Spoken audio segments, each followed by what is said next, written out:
Hello, everybody, and welcome to the featured artist interview on Indie Music Plus. My name is Jojo Keys. I'm owner and founder of Indie Music Plus. Today, I am here with Mr. Phillip Foxley. How are you doing today, sir? I'm doing real good, thank you. How are you? I'm doing great, thanks. Let everybody know we're having, as usual on Blab, we're having a little bit of technical difficulty with your camera and whatnot. So we're going to just talk to your picture today, and everybody can look at my awesome face instead. So we're going to have you as our featured artist coming up this week on indiemusicplus.com. And we became familiar with you through a submission. And I got to tell you, man, it's a really good guitar rock. Sounds like you've been doing it for a while. Why don't you give us a little bit of background on you? Okay, well, yeah. I've been playing for a long time. I started back in the 70s. I was lucky enough to find a really nice Gibson Les Paul Jr., and that sort of started me off, really. It was a guitar that I shouldn't really have had for a complete beginner, but the sound was really great, and it sort of encouraged me. So I started just knocking out some Black Sabbath riffs and so on and so on. And it sort of went from there, and I picked up quite a bit of house band work, some studio work. So it was really quite busy. And then really, I'm not quite sure what happened, but I sort of weaned off it for a while. In fact, a while was about, 25 years. Wow. Yeah. So only about 4 years ago, I saw an advertisement in one of the music mags, and it said, looking for original songs, blues rock kind of thing. And I looked at my Les Paul, and I thought, you know what, after all this time, why don't I give it a go? So I submitted a couple of songs, really rough. I was learning as we go. And I was lucky enough for the magazine to come back and say, hey, we like these tracks. What else you got? And then I thought, well, that's pretty encouraging. And I got a bit of airplay, various tracks, sort of learned as I went along by recording on my PC. And it sort of happened from there, really. Very cool. Yeah. It's such a buzz hearing stuff, and people like you, showing an interest and everything. I think it's just great. Yeah, I know. I understand that completely. Yeah. So what happened in that 25 years? Well, I trained to be a design engineer, electronics. So I like a lot of math. I like a lot of physics sort of stuff. So it was a sort of logical route, and sort of as I progressed through that, got to where I wanted to be. And then, of course, you start looking for something else. What can I do? Let's get the work-life balance back. And then, as it happens, music was always there, and here it is now. It's great. I love it. It's a great story, man. So I read in your bio you picked up the guitar in like the 70s, right? Yeah. Yeah, so it probably wasn't even born yet when you started playing guitar. That's my line I like to use with my piano students. Yeah, well, I knew you were going to say that. I don't think many people were born then. Yeah, exactly. Cool. All right, well, I'm happy to have you on here, man. We're gonna check out some of your music today. Is there any song I'm gonna let you choose what we listen to. I just have your SoundCloud up right here. What would you like everybody to hear first, I suppose? There's one track which is really different, and it's a track called I Don't Want to Go. And it's a track that came from nothing, really. I was just playing around with a few chords, and it was actually an intro to a much bigger song. But I couldn't stop the lyric, I couldn't stop the story, so it turned into a song in its own right. Cool. And who is this on the vocal? It's a guy, a session guy that I found called Nachum Petersill. He just absolutely nailed it. I mean, I only sing for sort of guide vocal because I can't really sing. But when he did the first take, I just he just turned it into something that I couldn't really imagine. So absolutely fantastic. So it'd be great to hear that. Very cool. So we're gonna listen to Mr. Phillip Foxley on his tune "I Don't Want to Go." The wind is blowing strongly, and it's pulling at my hair. A thing has appeared in front of me, and I can only stare. What manner of beast is this? I ask myself aloud, to be able to materialize in a swirling brimstone cloud.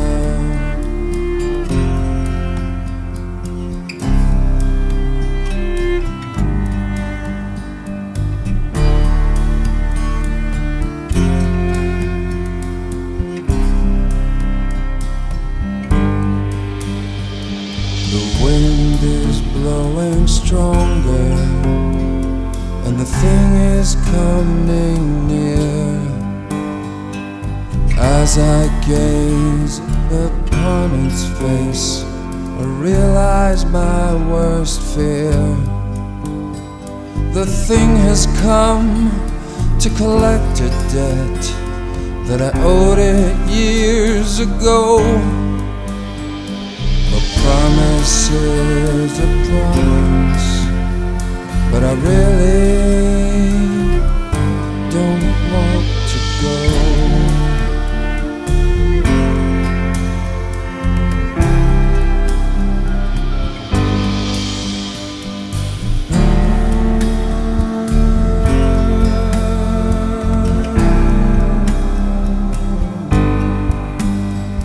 The thing is now upon me, and it's holding out its hand.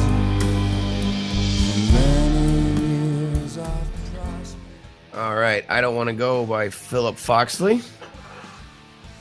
Yeah, it sounded like you had some heavy panning going on there. Yeah, it's pretty heavy. Sort of, it seems to work because I've got like various very subtle instruments moving backwards and forwards across the pan, so it adds a bit of something, I think. Yeah, definitely. And do you do all of your own engineering and mixing and stuff, or do you work with others? Initially, I worked with others, and then I thought, I've got my own setup now, and I've learned a lot along the way. So I tend to do my own stuff now. And that means I can hide my mistakes and do retakes and stuff like that. So A lot cheaper too. Yeah, definitely. So what is your writing process and your recording process, I guess? Do you have, what kind of equipment do you use? Do you have Pro Tools or whatever? Give us a little idea what your setup's like at home. Sure, okay. From the PC end, it's a standard PC. I tried using Pro Tools, but to be honest, it didn't really work for me. So I use Reaper now. Okay.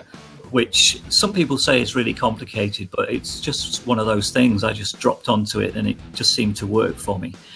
Then I use an M-Box to plug my guitars in, but I've also got a Marshall stack, and I've got a nice Gibson Firebird and a Strat and the Les Paul. So I tend to sort of not have any preconceived ideas. I just pick something up and just play around. And in fact, it's strange you say that, because when I first started writing, I was really quite concerned because everything I write is very different. If you look through the SoundCloud, it's all really different. Now that's either a very good thing in that some people say, well, it's very varied and, that's great.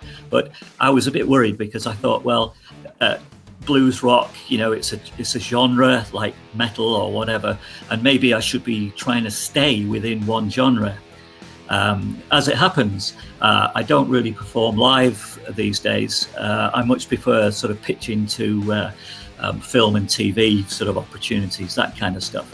And lo and behold, it's the perfect market, because they say, have you got something a bit lighter or a bit heavier or a bit more bluesy? And it just sort of all fits. Yeah, that's cool. That was going to be my next question, is if you're gigging out, But sounds like you're not really interested in that, which I can kind of relate to because I've been a full-time gigging musician almost my entire life, and it's kind of nice to be able to be home on Saturday nights, you know. Well, it's just nice not to have to worry about the personalities and just to, is everybody going to turn up and is the sound going to be okay and you know and all that kind of stuff, all the technical stuff. Yeah, and live is great. I mean, it's such a blast to play, stuff, but really I tend to go for the sound these days, the tone, and the sort of feel which you can sort of get when you just sit there on your own and just get into it, Yeah. So are you a left-handed player? Yep. Cool. Yep. Yeah, I thought so. I saw it in your picture there. Awesome. Yep, and again, that's a strange thing because when I first started out in the 70s, you mean you're left-handed? There's something wrong with you, man. Uh-huh. And every guitar was like 5-10 times the price, But these days, there's an awful lot more people playing, and therefore I can afford, some of the nice guitars because they're a lot more available now. Yeah, definitely. Yeah. Cool. So, let's listen to another tune. Okay. What would you like to throw in next? Right, just to illustrate what I've been saying, I'd like to try a different track called I'll Be Right There. This is such a blast to play. I love playing this one. And again, a guy on vocal, Enrique, he really belts this out. And again, he just fitted it absolutely perfect. So I've been very lucky finding these guys. Cool. Awesome. So I'll Be Right There by Phillip Foxley. There you go, I said, don't you know I always stand in shadow, and I find that we're going nowhere, but I don't mind.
So do you do like your own drums and stuff too? No, again, I use. I've got a little family now of session guys all over the world, mainly in the States, and cool. I work on their stuff. They work on my stuff, so there's no sort of cash outlay, and it really works. Oh yeah, So that's it, really. It's fantastic. Yeah, very cool. Yeah, that's how things are working these days. You don't have to go to Nashville or Los Angeles or London or anywhere to, get into a scene. You can just plug in and find the people online and find the right people. All it is file sharing. Yeah, and it's only sort of possible in the last few years. So, like really possible, easily possible too. Yeah. Cool. So you have a, what's a normal day like in Phillip Foxley's life? It's really busy. I'm still engineering, designing stuff. I work for a medical instrument company in the States, strangely enough. So that's what I do. I manage a team now, and it's really busy. Lots of challenges, lots of rewards. To be fair, it's still quite enjoyable, Cool, very cool. Do you have any new recordings you're working on, or anything new that's coming up anytime soon that you're going to be releasing? Or the great thing is I've just bought some new VSTs for my Reaper, and they've opened up a whole new sort of feel for me, compression and so on and so on. So I've got about 4 new tracks in the pipeline now, and cool. These are for me, these are the best yet. I think I've really got a grip of the technology side of it and the sharing instrument side of it. So I'm really looking forward to releasing these in the next few weeks. Cool. And how many years did you say it's been since you kind of came back to the 25? No, but I mean since you've been back into the grind. Oh, this is 4 years now. Okay, yeah. So you have a good curve rolling. Like like I remember when I first got back into it after playing in cover bands, I hadn't written any music in years, and I decided to start writing music. It was like, well, I better start learning how to record it and all that stuff. And it took a good year or two, to really get comfortable. And then even after that, it took another year or two to actually pump out a really, what I felt was a decent product. So. Yeah, and the strange thing is that really, you've got to avoid the sort of personal crashes, because there's so much good stuff about, and there's so many players that are playing a lot better, a lot younger these days. When you hear some of the sound that comes out of these guys, you think, wow, what am I doing? But everybody's different, and nobody's better than anybody else. They're just different. So I still keep doing it. Yeah, definitely. Yeah, you have a very it's not, I mean, it's unique, but it's like you have a sound where it's kind of like it's you, but it's eclectic, like you say. Like there's a wide variety of influences involved, and I like that you use a lot of different featured vocalists and stuff. I think that's really cool. Because it kind of, it's like it's your song, but you're working with somebody else. The whole collab thing is just great to see. So, well, the thing is, they bring so much to the table. I have the ideas, but I don't have all the ideas. So these guys come along and they say, hey, what if we just change that a little bit and do that? And you think, what? Why didn't I think of that? It works. Exactly. Yeah. So, well, we've been chatting for a little while, so we'll start to wrap it up here. We're gonna listen to another one of your tunes. What would you like to close out with today? Okay, let me see. I'm going through the list here. I think with one song, go out on a light note this time, and it's a piano song called "Promises," and it features Anna on vocal. Same arrangements as before, as I've mentioned, but she brought something to the table, and I think you'll hear that in her voice when you put it on. Cool. And where is Anna from then? Anna's based in the States again. Yep. Cool. Awesome. Well, I'll just get it set up here. This is Promises by Mr. Phillip Foxley on the Indie Music Plus featured artist interview.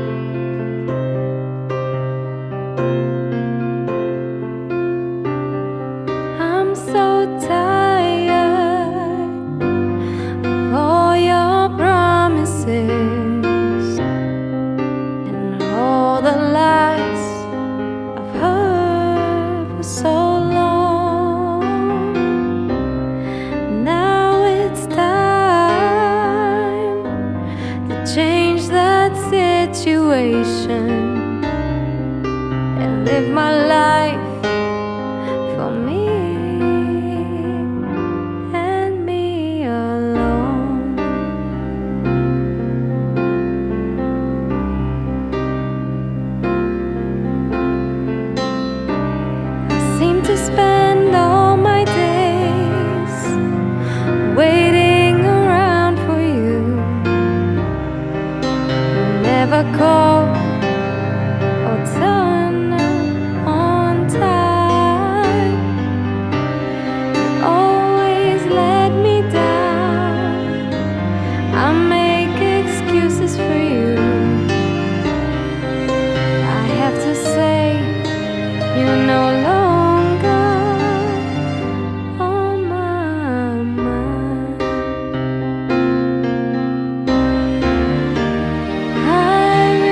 Cool. So is that you playing the piano? No, alas, no, I can't play that well. But you wrote the tune? Yeah. Cool. And it's great when I play the string pieces on guitar and then somebody actually turns it into strings. And that's what I mean about the guys bringing stuff to the table. It's absolutely fantastic. When I heard that back, it was going to be a lot heavier on the strings, and I was even thinking about some kind of beat in there and that kind of stuff. But it was a lot bigger song for a lot less in it. You know, so or just step it back, and that's quite hard to do, really. But that's why I'm pleased with this one. Less is more, as they say. Yeah, and for sure. And when you hear it, you think, yeah. Especially in the studio, I've always found that the most simplest is the best answer. Yep. So true. For most things, of course. But yeah. Cool, man. Well, it's been great having you on here on the Featured Artist Interview. We'll be featuring you all next week on our website, indiemusicplus.com, and then the feature will stay up on the website too, so we'll be promoting it even after that. So we'll wrap up the recorded version of this video on Blab here, but we'll open up a seat, and we have a couple musicians in the room. I see maybe somebody will want to come in and talk to us. If not, then we'll just really wrap it up after that. So thank you for coming in, man. This is the Indie Music Plus featured artist interview. Thank you all for watching, and we'll catch you next time.